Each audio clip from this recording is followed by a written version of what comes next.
Hello everyone, welcome back to our another mini blog. এটা হচ্ছে সোমবার দিনের ভিডিও। সেদিন আমরা গেছিলাম চিত্রালয়ের রথের মেলা দেখতে। আগের দিন তো বলেছিলাম যে সেদিন বৃষ্টির কারণে ভালোভাবে মেলাটা ঘোরাও হয়নি আর কিছু কেনাকাটাও হয়নি, তাই সোমবার দিন সময় পেয়েই আমরা আবার চলে গেছিলাম মেলা দেখতে।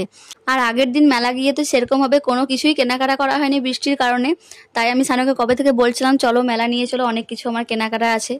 দেখবে মেলার মধ্যে প্রচুর রকমের জিনিস দেখতে পাওয়া যায়, যেগুলো দেখে আমাদের মনে হয় যে না এটা কিনলে ভালো হবে, তাই আমি মেলার মধ্যে থেকে অনেক কিছুই কিনেছিলাম সেদিন। তবে এইবার যখন মেলা গিয়েছিলাম এবার কিন্তু কাপ প্লেটের দোকানে আমি ঢুকিনি। আগের দিন ও আমাকে বলেছিল যে তোমার কি কাপ প্লেট ছাড়া আর কিছুই কিনতে ভালো লাগে না, তো সেদিন আমি সময় পাইনি কি করে কিনবো বলো তোমরা। না হলে তো আমার মেলার সমস্ত জিনিসগুলোই ভালো লাগে, সব কিছু কি কেনা যায়। সেদিন আমি বাড়ি থেকে ভেবেই গিয়েছিলাম যে আজকে আমি মেলা গিয়ে এই জিনিসগুলো কিনবো। তো প্রথমেই আমি যেগুলো ভেবে গিয়েছিলাম সেইগুলোকেই কিনে নিয়েছি। আর এই যে মঙ্গলসূত্র টাইপের যে হারগুলো এখন দেখছি সেগুলো খুব ভালো লাগছিল দেখতে, তাই একটা নিয়ে নিয়েছি। 30 টাকা করে দাম নিয়েছে। তারপর চলে আসছি 7 টাকা হরেক মালে, এখান থেকে একটা চা ছাঁকনি কিনেছিলাম। আগের দিন তোমাদেরকে বলেছিলাম যে এবছর মেলাতে একটা ভয়ঙ্কর রাইড এসেছে, সেদিন তোমাদেরকে দেখাতে পারিনি।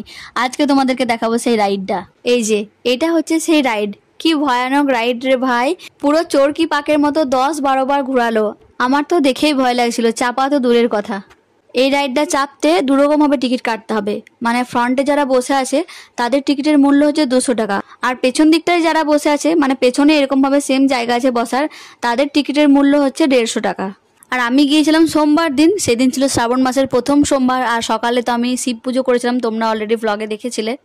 সেদিন আমি সারাদিন নিরামিষই খেয়েছিলাম, তাই ওইখানে মেলার মধ্যে একটা নিরামিষ চাটের দোকান ছিল, সেখান থেকে আমি চাট খেয়ে নিই। তারপর এইখান থেকে আমরা ওই যে ডাইনিং টেবিলে পাতার যে প্লাস্টিকগুলো হয় সেগুলো কিনে নিয়েছিলাম একটা। এরপর চলে আসি কুলফি খেতে। আর এরকম কুলফি আমি ফার্স্ট টাইম ট্রাই করছি। এরকম একটা চাট যেমন প্লেটে করে দেয় সেরকমভাবে কুলফিটাকে দিয়েছিল। আজকে মন ভরে কেনাকাটি করেছি, মন ভরে মেলাটা ঘুরেছি, তারপর আমরা এবার মেলা থেকে বেরিয়ে পড়ছি। তো চলো আজকের মতো ব্লগটি এখানেই শেষ করছি, দেখা হচ্ছে আবার অন্য কোনো ব্লগে। ততক্ষণের জন্য সকলে ভালো থেকো, আজকে তাহলে আসি, টাটা।